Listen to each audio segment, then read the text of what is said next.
Assalamu alaikum wa rahmatullahi wa barakatuh, mes chers frères et sœurs. Qu'est-ce que le monde d'ici-bas à côté de la vie éternelle, mes chers frères et sœurs?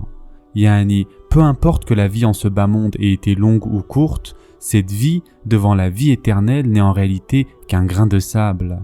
En effet, une durée de vie déterminée en cette vie éphémère n'a aucune valeur à côté de l'infini. Et Allah subhanahu wa ta'ala explique cette réalité dans le Coran.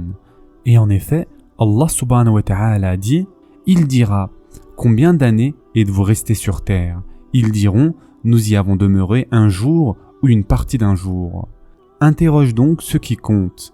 Il dira, vous n'y avez demeuré que peu de temps, si seulement vous saviez. Surat al-Mu'minun, versets 112 à 114.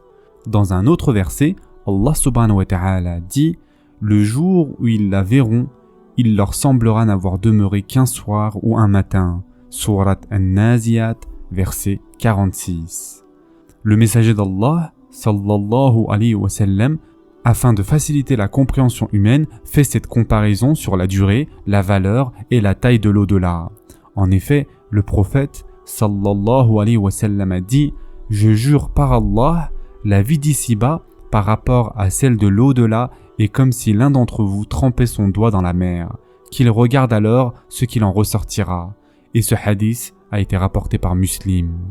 Dans ce cas, mes chers frères et sœurs, notre plus grande responsabilité est d'embellir notre existence par l'adoration et la servitude dans cette vie infime par rapport à l'éternité. D'autre part, mes chers frères et sœurs, les jours comptés de cette vie éphémère sont très précieux par rapport aux jours de l'au-delà. Chaque heure, chaque minute y est précieuse. En effet, l'éternité est un lieu de rétribution, tandis que le monde terrestre est un lieu de travail. On rapporte que Ilyas alayhi salam frémit lorsque l'ange de la mort vint à lui. L'ange de la mort lui demanda la raison. « Ô prophète d'Allah, aurais-tu peur de la mort ?» Ilyas alayhi salam répondit « Non, ce n'est pas parce que j'ai peur de la mort, mais parce que je vais faire mes adieux à ce monde. » Puis il continua. « Durant mon existence, je passais mon temps à accomplir des actes d'adoration.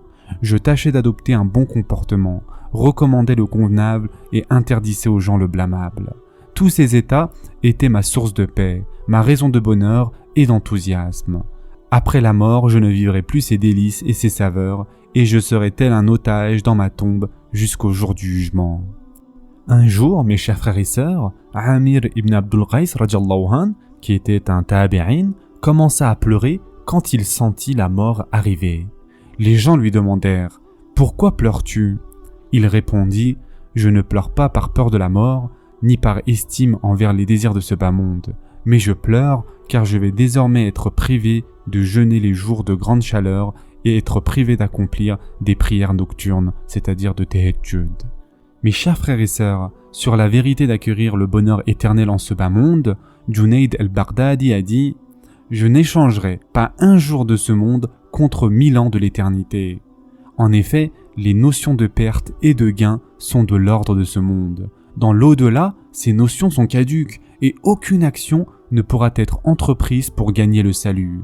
Il est très important de comprendre cela, mes chers frères et sœurs. Réfléchissons.